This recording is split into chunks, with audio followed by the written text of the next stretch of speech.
2, 1. Welcome to the show, everybody. It's another All right, welcome to the beautiful show. week on the TSP Weekly Podcast. What's up, Jerry? Hey, man. My last week up here in Boston, Mass. All is well. I don't want to get emotional, but I'm ready for you to come home. I am ready to come home too, to be honest. First of all, it's really Yeah. freaking boring to sit in this office with nobody in it for day in and day out. But Yeah. first couple of days is nice. No, It's like when the parents leave or something, and you're like, oh, I got the house to myself. And then you're like day 5, Right. 6, 7, 8. You're like, damn, it's quiet in here. Yeah. Not that Yeah. you make a lot of noise or Yeah. anything. No, I know. I'm stomping around the office, yelling orders and all that. Yeah. Yeah. So big week. There was a lot of there's so much stuff we could always talk about every week, but what do we have? Downgrade, Fitch downgraded, U.S. debt. That was a great excuse sort of for the market to sell off. I don't think it's really something that's going to be a structural issue. The U.S. is still what they call the cleanest shirt in a dirty laundry basket. So I don't really think that it's. I don't think I've heard that one yet. Clean Yeah, shirt I in a mean, dirty laundry basket. Wow. yeah, I mean, the whole world is has problems, macroeconomic problems, and at least for right now, the U.S. is probably the still obviously one of the safest places to invest if you're an international investor. So the fact that it downgraded is not that big a deal, but it did give the market an opportunity and a reason to sell off this week. And I'm going to actually, let me just flip to this first because I'm already leading into myself here. So we're going to talk about cyclical versus secular bull and bear markets. Something you might hear about in mainstream, financial media, and it's a pretty important concept to kind of get your mind around for the big picture. And then for anybody who hasn't seen it yet, Elliott Waves, what they are, and an potential Elliott wave count if the conventional one is wrong, and we'll kind of go into that. Bonus chart is the dollar. We've done it several times over the last couple of months, but it is by far the most important chart to look at right now. And then the TSP weekly fund charts. So we put up this, put it up as a picture basically, and you guys could go to it. It's at MarketWatch. Tom Lee. So Tom Lee is on Wall Street. They call him the perma bull. He's always bullish. And so when he comes out in MarketWatch with a tagline that investors should brace for an August stock market slump, people really take notice because Tom Lee is always like optimistic and bullish. But he also says in the subline there, which is why I highlighted it and put the arrow to it, well telegraphed pullbacks likely to be shallow. Okay, so he was pretty right this week, obviously, because this thing came out on July 31st, and we had a pretty big sell-off this week. When I say big, it was, I think the C fund was down like 2.2%. Not a monster sell-off. It certainly would qualify as shallow. It could continue into next week, but it is definitely a well-telegraphed pullback. Everybody and we haven't had a pullback all year, really. And to get one in the middle of the seasonally worst months for stocks should be expected. And 2% is not that big a deal. And, he thinks it's shallow, and he's not the only one that thinks it's going to be a shallow pullback. So I don't think anybody's looking for this thing to roll over in a serious way. Okay. Cyclical and secular markets. So if you go to Wikipedia, or Investopedia rather, that's the Investopedia link. Secular, okay, refers to market activities that unfold over long time horizons. Okay, and they're not influenced by short-term factors. A secular trend or market is one that is likely to continue moving in the same direction. So it could be up or down, could be bullish, secular trend, or bearish for the foreseeable future, right? For a really long time. Secular trends are contrasted with cyclical trends, which are affected by the boom and bust swings of the market. So that kind of gives you an idea of the scale that we're talking about. They're saying secular trends are affected by the boom and bust swings of the market, and secular trends are not.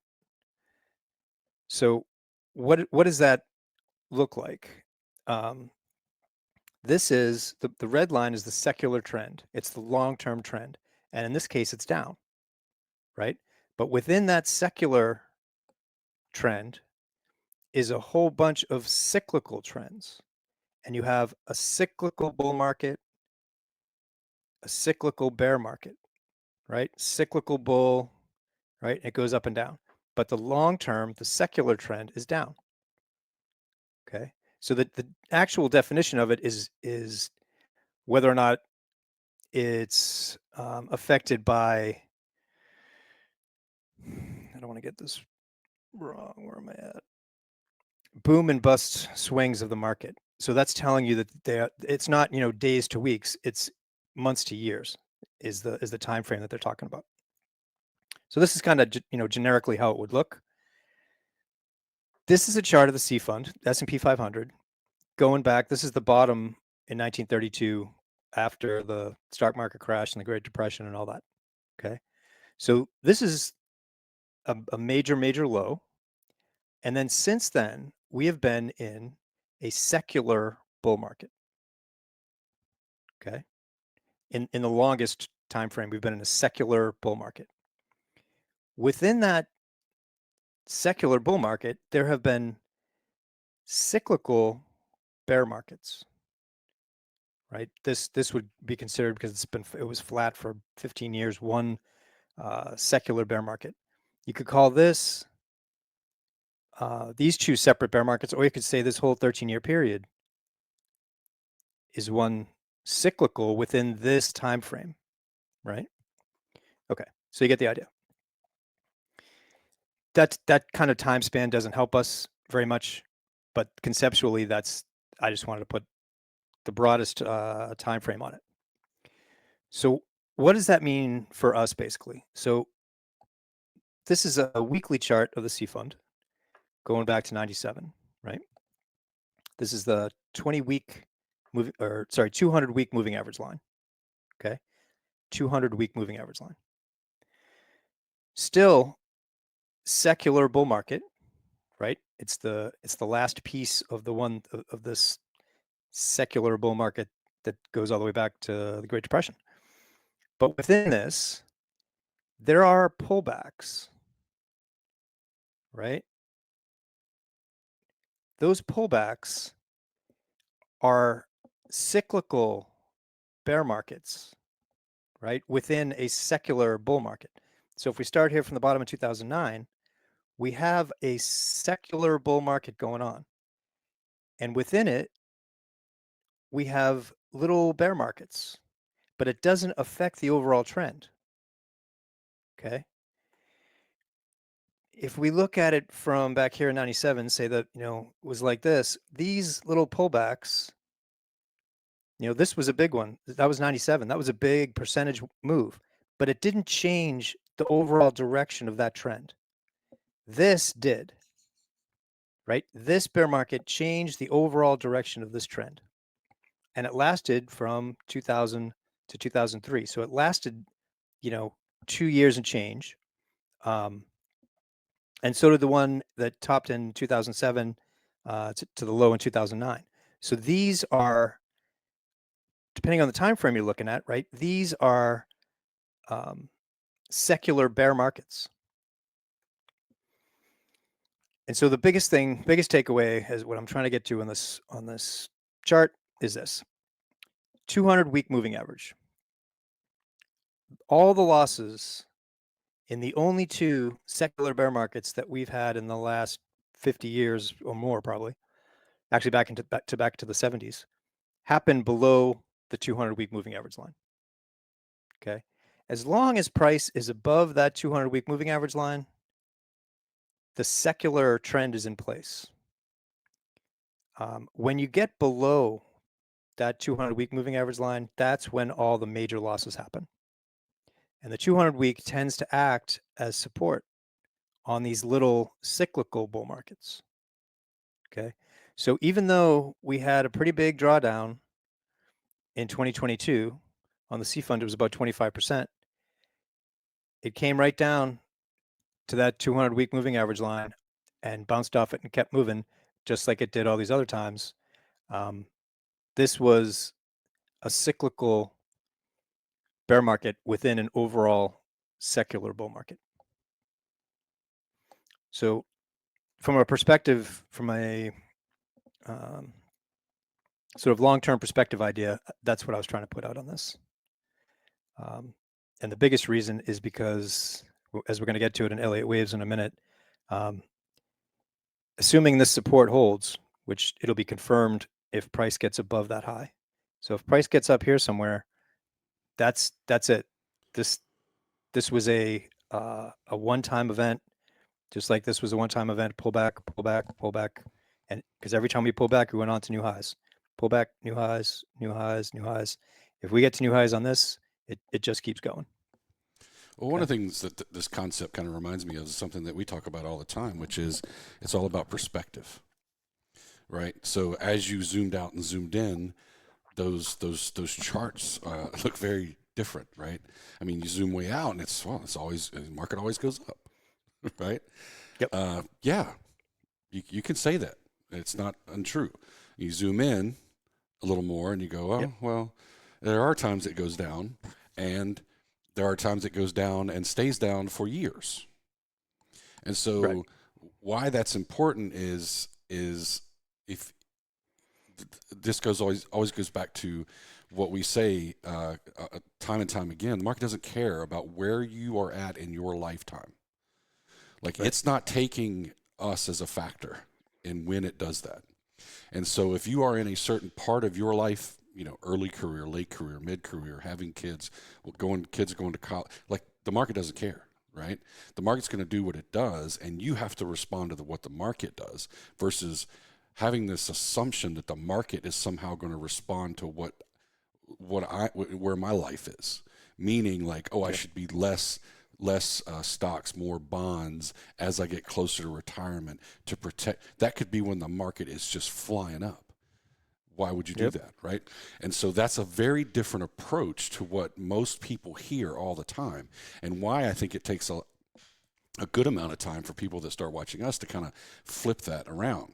I had the benefit of not really being ingrained in the, I never watched Bloomberg and CNBC and all that kind of. I never watched any of that stuff for years. I didn't have any interest. I was too busy, wanting to chase bad guys. Right. And then, as we got to know each other, and I started hearing, this version, and then realizing, and there's another version that most people hear, and I'm like, well, why would you? It made sense to me because I started on one side versus the other. And so I had the benefit of that. And those that have been listening to, just regular rhetoric for decades, sometimes it's hard to kind of open your brain up a little bit and go, okay, well, let's, I'm going to go back to that chart Jerry was just talking about. And, there are some significant downtrends there that would soak the life out of your retirement account, and did for many people. And a lot of times they think, well, it'll come back. It will. I mean, it shows that it will, right? Yep. But you still had to sit there for a long time. So anyway, I just wanted to point that out. It's all about perspective, one thing, and that's why we always kind of zoom in, zoom out, zoom back in, kind of thing. We're never looking at just one time frame to make a decision, and you shouldn't either if you're listening to this. Right. Let me just talk about this one thing on this chart. I mean, like you said, everybody's at a different place in their career, right? And certainly, if you're young and you're just starting your career, the conventional wisdom is that you can absorb the ups and downs of the market.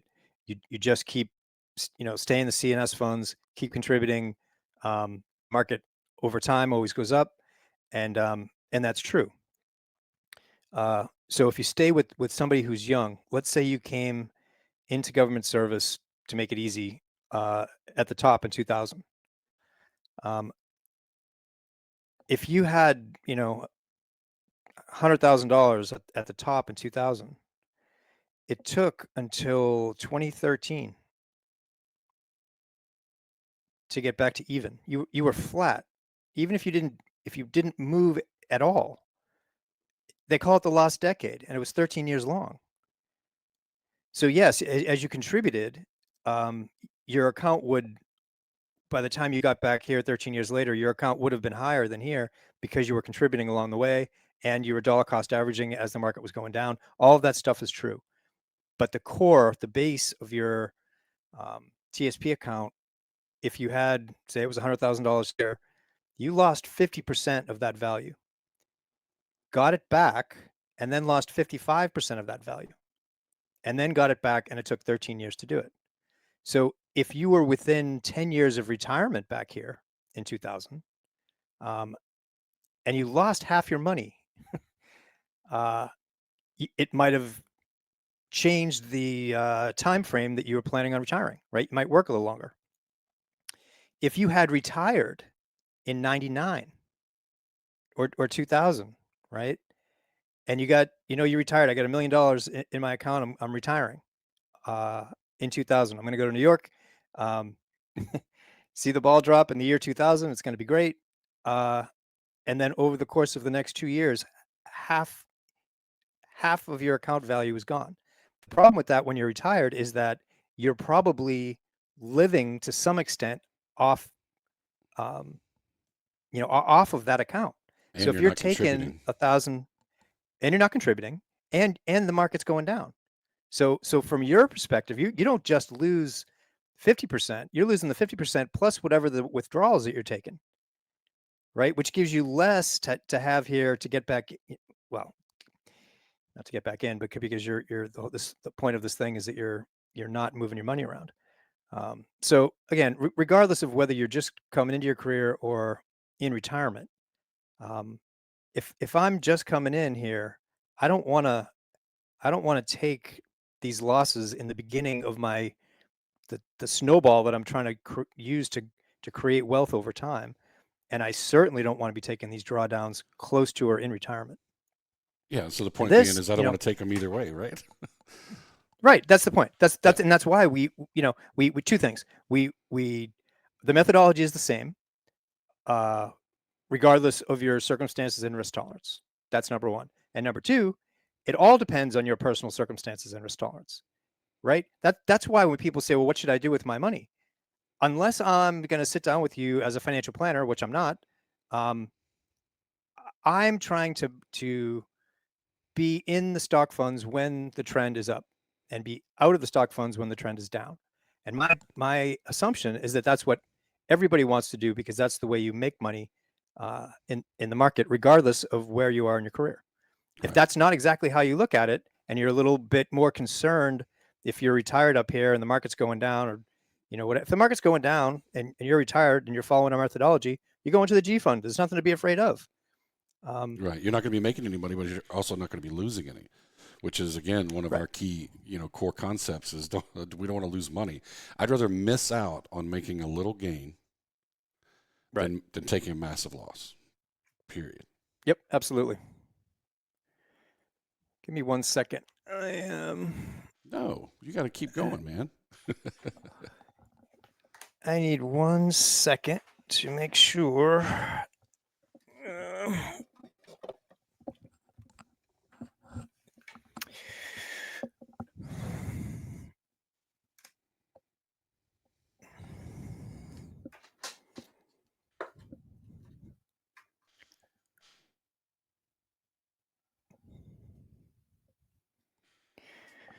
Okay, IT on the fly is not my thing, but I think we figured it out.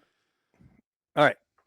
So, yeah, so that's pretty much the end of that. The bottom line, you want to be out when price is below that when price is below that 200-week moving average line in the big picture. This was a 25% drawdown right here. Nobody wants to take a 25% drawdown, but if it gets down here, it'll be much worse, right? And it didn't. So, all right. Elliott Waves. So if you go to Elliott Wave forecast, there's plenty. You can Google around. Elliott Wave International is probably the place that I would go, but you have to pay for everything over there. But there are other places. Elliott Wave Forecast is pretty good. You can get a lot of free stuff from those guys. But this is the way Elliott Waves work. Okay, when waves are they're waves within waves. Okay, so you have a 1, 2, 3, 4, 5. That's an impulse wave. Then you have an ABC that corrects. It's a corrective wave. It's this ABC down is correcting this 1, 2, 3, 4, 5 up. Okay, and now this becomes the 1, and this becomes the 2. Okay, so they're fractal. They're waves within waves.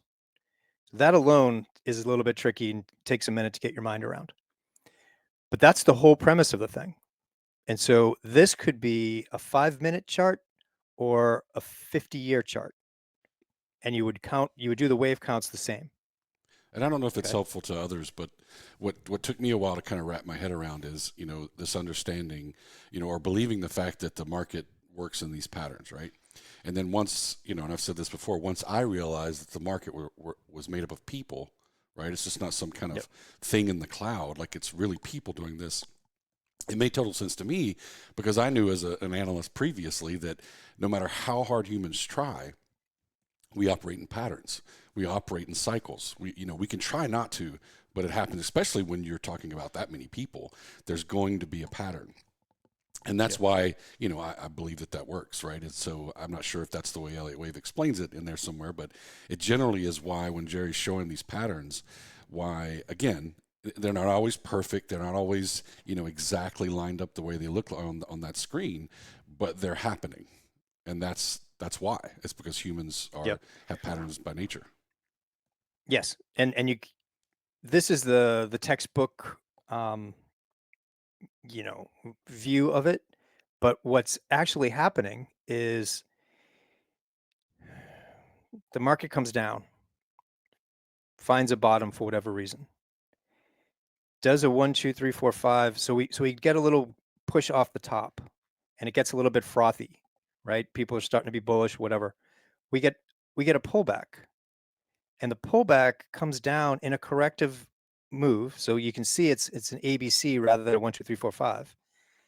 It gets to a certain level, which is ordinarily a Fibonacci level, right? It's going to be 38%, 50%, or 62% of this move. And then once it starts ticking back up, now people get really excited that the stock is, or whatever, is going to keep moving, right? So the 3-leg tends to be the longest. Then you get some kind of corrective pattern that tends to be flat. The 2-wave tends to retrace the most. The 3-wave tends to be the longest. The 4-wave tends to be flat. And then the 5 waves, technically, by the textbook, the 5-wave and the 1-wave is the same length. The 5-wave can be really long, right? That's like tech. Just it's the blow off top is what the 5 is. Then you have some kind of pullback, right? Like we did in January. Say this was January 2022. The market came down and had some kind of pullback, but it couldn't get back above that high. And then it really goes down because people realize I better get out now because I'm not getting my money back. And that's where you get these big, that's why the market falls faster than it goes up. Because once people realize that we're not going to keep getting new highs, they bail. Because And so, fear, yeah, it's right? Fear jumps it's in fear. there. It's fear and greed. Yeah, Yeah. and I've heard when I try to explain this to people, sometimes they'll say something effective. Well, what if everybody just stayed like positive and energetic about the market? Wouldn't it just skyrocket the whole time? And that's just not sustainable because no one would stay that optimistic. That's just not human nature, right? And so, no matter when, at some point, fear and greed, start operating in our brains, right?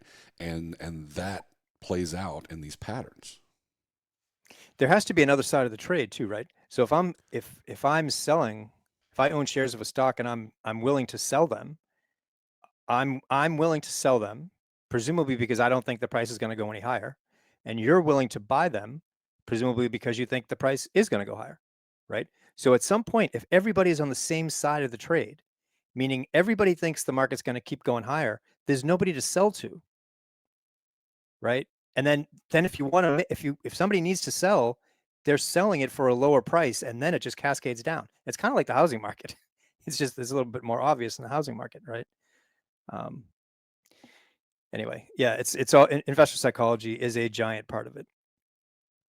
And so this is what the conventional Elliott wave counts, going back again to the bottom of the stock market crash in 29. This is the conventional Elliott wave count. You got 1, 2, 3, 4, 5 for that first one. Then you had an A, B, C move for the 2. You had a really long 3. You got an A, B, C for a 4. And then we just completed wave 5 as of January 2022. Okay. If you Google around enough, you'll find this is the conventional long-term Elliott wave count. Again, for our purposes, all we really care about is this section right here, 2009 to where we are right now. And that has also played out in 5 waves, right? So this is the 5th wave, and within there is 5 waves, okay? So this is what that looks like. So here we are at the bottom in 2009, okay? So this is a weekly chart of the C fund. This is the conventional count for this, okay?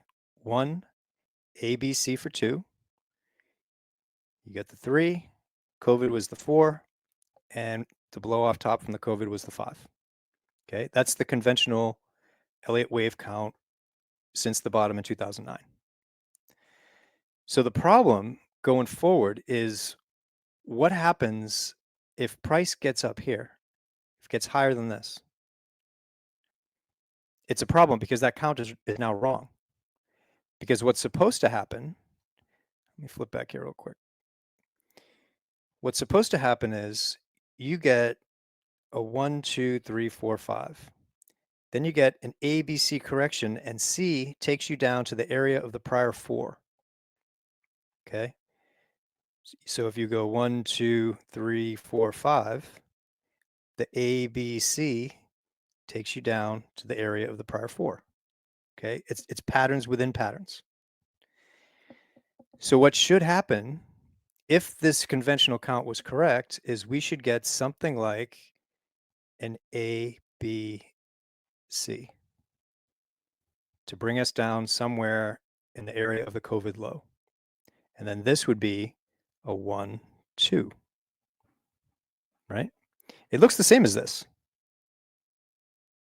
It's very, very, very similar. But the problem is, what if this count is wrong? If price gets up here somewhere, then you're not having an A, B, C, you have something else. So given that we've had such this like big move off the bottom here, and it doesn't look like there's any sign of it stopping, I actually went back a while ago and worked through some different Elliott wave counts, and this is one of the ones that I had a couple of friends of mine that I really respect in the technical analysis world take a look at it just to see if it's a possible count. Okay. So at the low in 2009, we had the 1, instead of this being ABC for a 2, I said 1, 2. Okay. And then within wave 3 is 1, 2, 3, 4, 5, which gives us the 3. Then this 2018, if you guys remember that, is ABC for a 4, and then 5. So the 5 is the peak before the COVID drop. Okay. So there's nothing wrong with that count. It doesn't break any Elliott wave rules. It's just not the conventional count. It might turn out to be correct, but it's just an alternate count. If this is the 1 and the COVID drop was the 2, then 3 is next, right? And within the 3 leg is going to be 1, 2, 3, 4, 5, and it just keeps going. Okay. So the feedback that I got from the people that I put it out to was, yes, there's nothing wrong with it, and it's an extremely bullish. It represents an extremely bullish possibility for the markets going forward. Okay. The problem, and I it's pretty clear in the chart when you do it. This is from 2009 to 2020. It's an 11-year bull market, right? If that's the one, the two should not last 2 months, right? It's not long enough time. It's okay in terms of form because it did finish back here in the area of the prior 4-wave. It didn't do it in an ABC. It would have been better if it was like if COVID did something like this, and we finished, in the area of this prior 4. It would have made more sense. That count would have made more sense. So I don't like that we only had 2 months of a wave 2 that supposedly is going to correct this 11-year move. But But we also it didn't have is a anything like valid COVID in history, unless you go back a lot right, farther, right. right? So that you have Yep. to take that into account, I think. I mean, looking Yeah. at this from not being a technical analyst, I don't see how you could just like blow that off. The fact that, okay, it didn't happen the way it normally does. Well, that wasn't normal. That time frame right there was not normal. Sure. So I Right. think you got to kind of accept that for that count. But keep going, because this part always intrigues me, because it's like it kind of goes to what Jerry and I were talking about off camera before we started, and I was like, man, I wish I'd have been recording this, because we are now in the financial industry, right? We retired from the government. This is what we do full time, and we haven't just kind of rested on our laurels. We're both going out and getting more educated. We're getting more letters behind our name and all that, and none of that is to impress anybody. It's really just to get more and more educated, right? And and be able to provide a better service. And so as part of that, though, we get around more people that do this for a living. And the uncanny thing for me is that I so many times will meet someone that's been doing this for 20 years, 30 years, and they're so locked into their beliefs, they're not willing to see any other possibilities, which is, I think, one of the benefits that Jerry and I have. We haven't been doing, the financial industry for 20 years. We've been in the government. And much like the government, they do the same thing sometimes, as we all know, and in the military. So we're very accustomed to that kind of groupthink, but we're not really buying into it, particularly in this aspect. And so, back to this chart, right, and using that kind of line of thinking, is just because conventional, most of the people, 90%, is that fair to say that 90% of the people would use that first count that you showed? And Yes, then, absolutely. and then there's some people that are going, okay, well, what if that isn't it, right? The problem is not enough people, I think, are doing that. And so what that means to me is they might not be prepared if that isn't the count. They'll be so Right. committed to that count that this is what it's going to happen, that they will just be blind to the fact that it's not happening, right? And they'll be slow to react. And that'll be a benefit for those that aren't slow to react, right? Hopefully we're on that side. Yeah. But it's this just goes to show that you can be watching and looking at this stuff. I'm gonna go back to the chart. You can be listening to someone explain this and believe that that's the only option. And what Yeah. I'm hoping you're getting out of this is there's other options. Yeah. The other thing, so if you were doing just a pure Elliott wave analysis, this is a valid alternate count, and most people that do wave analysis don't also combine it with moving averages. Right. They don't. Yeah. They don't do the, for whatever reason. Right. Right. That's not included in the stack, if you will.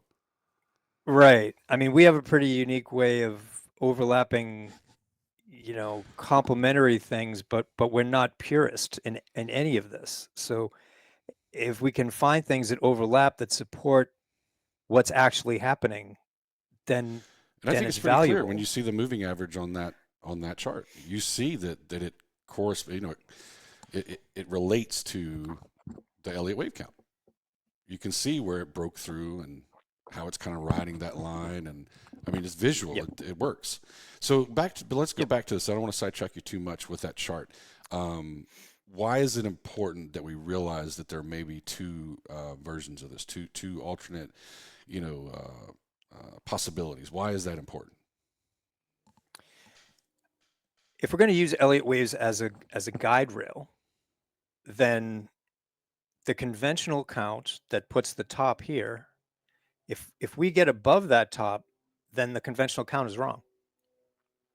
So Elliott Waves allows you to kind of extrapolate into the future based on a count that you do now, but it's not written in stone, Right. right? You It's have your very best count. predictive, right? That's one thing that's useful to it for us, is that we tend not to try to predict, right? We don't like crystal Right. balls. We're not into that. But with that said, because of these patterns that have been proven for decades and decades and decades, hundreds of years maybe, I don't know, at least as long as the market's been around, then you can't ignore it, right? And so it is Yeah. predictive in nature. It's just that we want to, rather than just to accept that the prediction is true, there could be an alternate. Right. Right. I mean, the value from when I look at it is that, um, let's say, going into COVID right here, um, we had, regardless of kind of how you count this first part here, this is a 3 and that's a 4. Like, there's no doubt about it, which means this is a 5 and you should be looking for a top. And that's we were like laser focused back then on looking for a top, and we got it, and if you were following us then, we got out before that first, we got out right at the top. And it was the same thing, it was the same thing here. The Elliott wave counts can be really, really valuable, but if you take them as gospel, then you have this problem if they don't play along with what your primary count is. And so for me, I'm like, I have what is my primary count, and then as soon as it becomes invalidated, the alternate count becomes primary. So right now, this is my alternate count because the primary is still this one, and we get A, B, C, right? Until this price gets above this high, this is still the primary count. As soon as it gets above there, right now this becomes a primary. Um, and the way you look at things is different because if we are now in this long-term bull market, if the secular bull market is continuing, then it translates into the alerts because you're going to give it an extra day. If we're, you know, if the market rolls over a little bit, you might not worry too much about it because you know that you're in a secular bull market instead of being concerned that you're actually in a secular bear market. Right. And all that is just confirming what could be happening. Right. And that's why we have all those other indicators. Right. We don't just Right. rely on Elliott Right. wave or the Fibonacci levels or the moving averages. There's a whole host of indicators that over the years have been very successful in determining the trend of the market. Right. And so the thing that holds us back the most is not that. That's the other thing that I No. always try to remind people. None of this is holding us back from performing well in the TSP. What holds us back is 2 moves a month and move by noon. That's it. Yep. Because you can say all of this stuff, but then if it's 3 o'clock on a Friday and the world changes, that nothing I can do about it, right? We're past Right. the noon, and maybe I already had 2 moves. So I always try to bring that back up and bring us full circle so that people, particularly Yep. if you're new, well, then why wouldn't you do X? Well, because we only got 2 moves. So we have to be very strategic about those moves.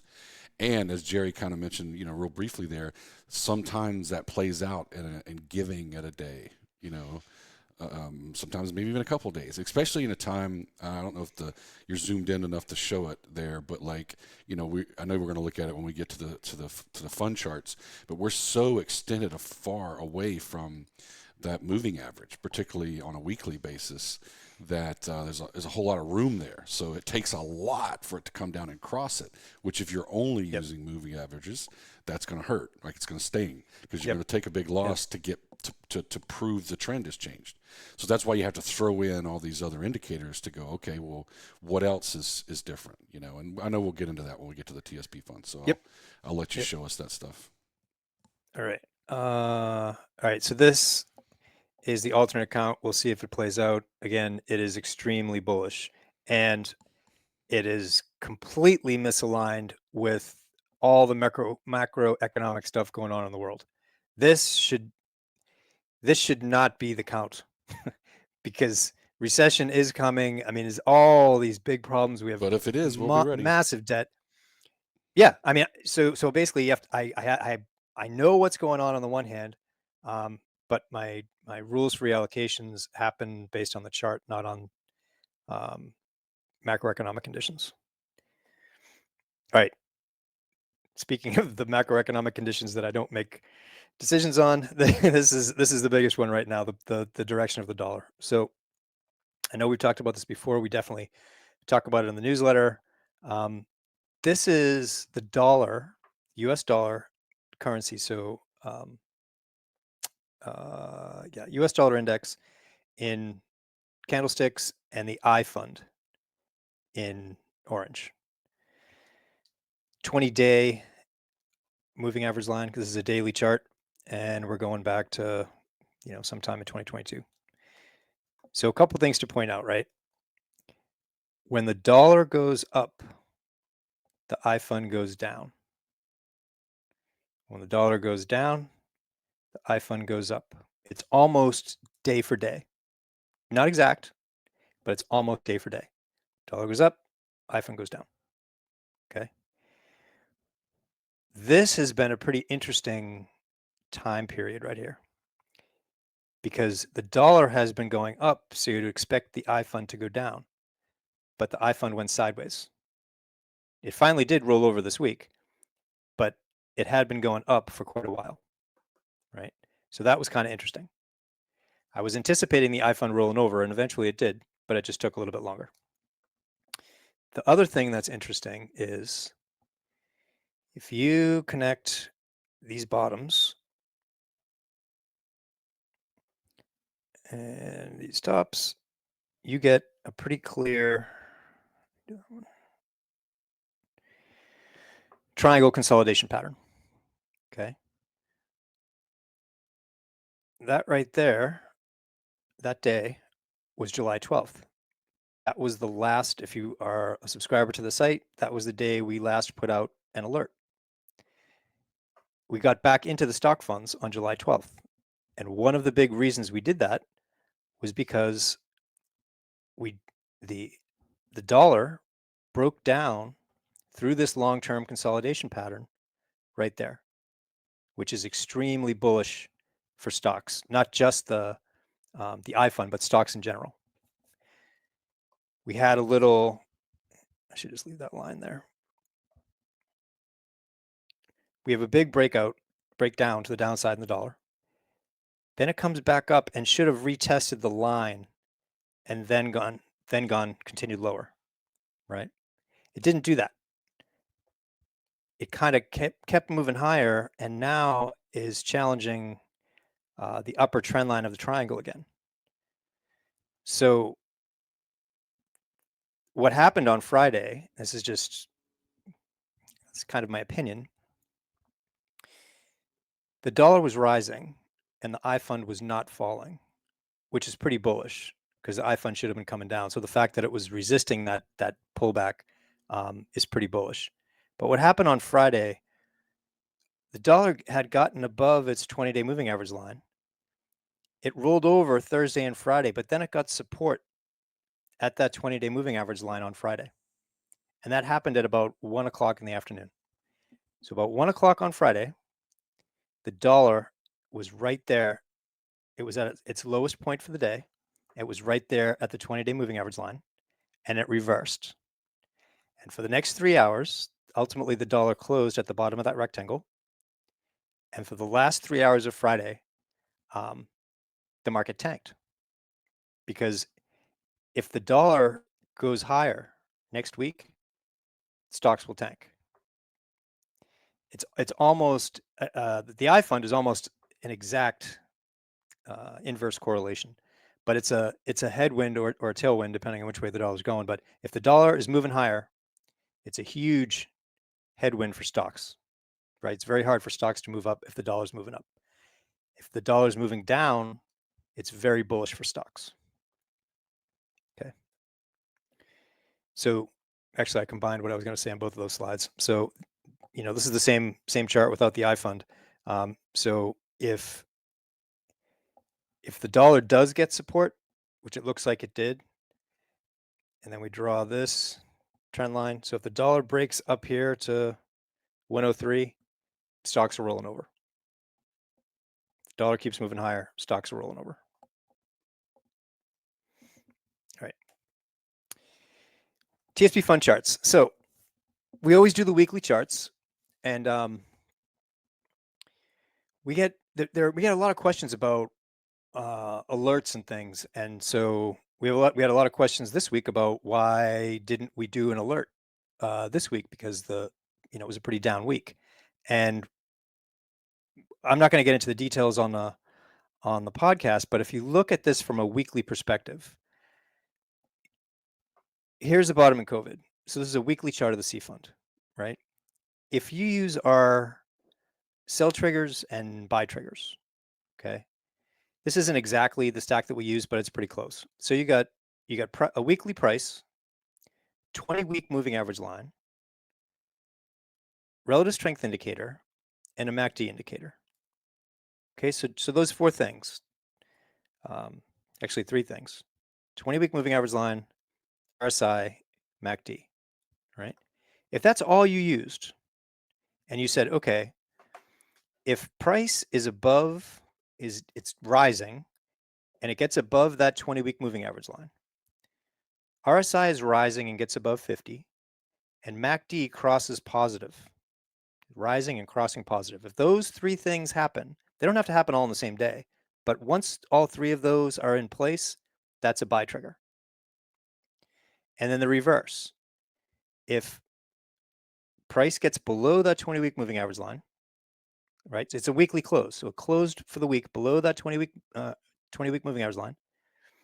RSI was below 50. MACD had crossed to the downside. Okay, that's a sell trigger. So if you only use those three indicators on a weekly chart, you would have gotten in to the stock funds, however you want to distribute the stock funds, but let's just say the C fund. You get into the C fund on that week after COVID. You got the whole move from the second half of 2020, so from May of 2020 all the way to January, beginning of January 2022. I don't know what percentage move that is, but it's a big move, and you didn't have any reallocations. You would have missed the majority of this decline in 2022. Yeah, There you would have was just been this part sitting right out. here. You'd Yep, have just been sitting on the you've been sitting sidelines, which is very hard to do, but that's where you would have It's been. hard to do, but like so a good example is this week right here, because you could say, well, what this price is above the 20-week moving average line, and RSI is above 50. Yeah, but MACD never crossed positive. Mm-hmm. Right? You have to have all three of them lined up, and you don't have to. You can make whatever stack you want. I'm just saying this is pretty close to the stack that I use, and Yeah, I think the on a weekly difference is basis. we're looking at it daily, and we're also we zoom in, we zoom out. We're looking at Yep. multiple other inputs, data inputs, the dollar. There's a lot of other things that we use to make those Yep. decisions. But what Jerry is explaining is the fundamentals of our methodology. Which, if you took over a 20 or 30 year career, and you made your decision weekly, once a week, Yep. and you used these things that he just showed you. Let me go back to the chart. So if you use those indicators, you can see you would have only moved 1, 2, 3, 4, 5 5. times in how Yep. many years is that? 4 years. What 4 years. You would, 3 May 2020. yeah, 3 years and that's still and considered, change. by the way, active management of your TSP, right? Mm-hmm. Which is what we promote. We promote actively managing your TSP versus just putting it in the stock funds and hoping for the best, right? We don't Right. buy into that methodology. There are people that want to do it that way, and that's fine, right? We normally call, I don't say we, but most people would call that buy and hold. And so Yep. that's, I mean, 5 moves in 4 years is not a lot of movement, but you would have fared pretty darn well, particularly because of 2022. You would be massively farther than someone who was buy and hold because you didn't take those losses. Now, as you The can only see in losses this, you took, yeah, the only losses that you actual losses that you took was you bought here yeah, and you sold here. That is the only in that 3 and change year period. That's the only loss that's on the chart. So you got this gain and you got in November 2022. So you got all the gains that we've had so far in 23. yeah. And so the takeaway here though is you can do this without a lot of like toiling, day to day worrying about things. You could just weekly make your decision, and you would fare pretty well. There are ways in there to milk a little bit more out of it, right? If you want to be a little bit more active, but and then this works with just about any, it does work with just about any, stock, whether it's a one company's stock versus an index, it doesn't matter. This methodology plays out really well for being able to make those moves. And so, from a standpoint of, like a lot of folks are like, man, I just don't have time to do all this stuff. This would be once a week, taking a look at the charts. And, we provide the charts. If you don't want to do the charts, we provide the charts. Yep. And then, when to move. And so over the course of a 20 or 30 year career, you could manage your TSP that way and do, very well. So here's the tricky part. Okay. We were talking about it earlier. We had a 2% move down this week. Okay. It was the biggest down move since this week, which was, I think, in March. So, and we're also on a percentage basis pretty far extended above that 20-week moving average line. I think most people would look at it and say, okay, I see what you guys over time, there's a big gain here, a relatively small loss here. We saved this big loss here, and now we're getting, so over time, it looks great. It comes right down to it. To have the discipline to use the methodology means you have to be willing to absorb that much of a drawdown. So if you look at this like I lost money this week, you are looking at it in a way that's not consistent with following methodology. Let's put it that way. Okay. If you're looking at it like I lost money, you're saying it's relative to the top of last week. You cannot use this methodology over time if that is your come from. It doesn't work. We are nowhere near. We're nowhere near a sell trigger on price, nowhere near it on RSI, and MACD is expanding to the upside. So no one has a crystal ball. If you drew the channel lines, we're still within the channel. Like there's a lot of angst this week, and I understand that if you're short term and you're trying to day trade your TSP, I get that. But if you have a long term game plan, you can't worry about weeks like this. Let's get through the other slides because we're starting in? to lose the presentation every once in a while, and I think we're starting to get a little Wi-Fi trouble. Oh, okay. All right, no problem. So S fund.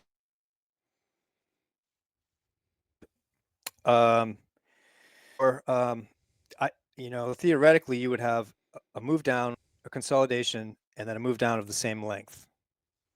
Okay, but you don't have to get that. That was my plan A. My plan B, as we've been talking about for months, if we get a breakout above that, which we did, we got that breakout a couple of weeks ago, and we had a little pullback this week, but the S fund is still well above that upper channel line.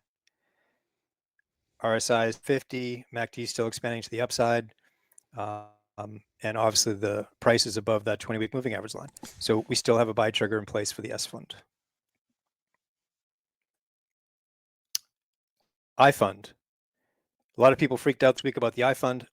I don't like talking about. I know you can hear me, but can you see me? Yeah, it You just don't keeps have the going chart, in right? and out. Go ahead and let's try to we'll try to get through it. Okay.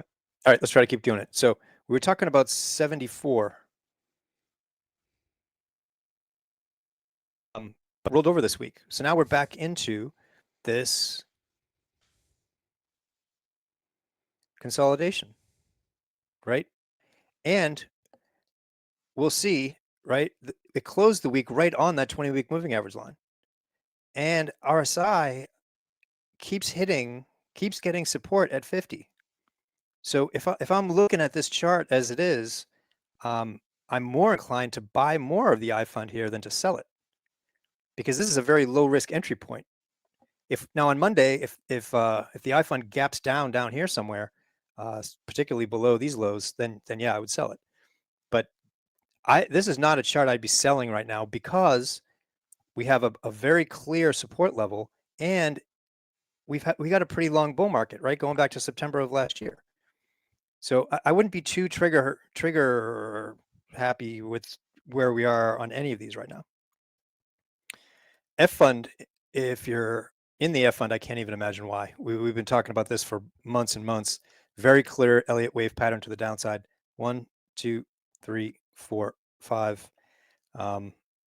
We broke. If you're a subscriber to the site, you definitely want to read the newsletter this weekend, because we're talking a lot about the fact that the F fund broke all of these lows.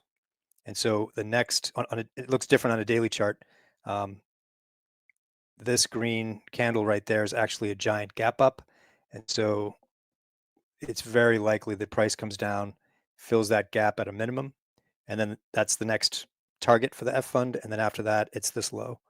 But at some point when this 5 completes, it's going to be a great opportunity to get back into bonds in general and the F fund for us in TSP, but we are not there yet. All right. That was all I got. A lot of stuff in there. Hopefully some valuable stuff for you guys. Questions? Holy cow, we made it through it.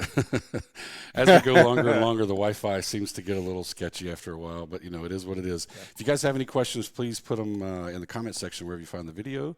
And if there is no comment section, you can always shoot us an email at support@growmytsp.com, and the support team will ship it on over to us. Hope you guys had a good week, and hope you have a good week coming up. Talk to you later. Yep. If you're a subscriber, absolutely read the newsletter this weekend. I'm just saying. Just saying. Hold on. There we go. All right.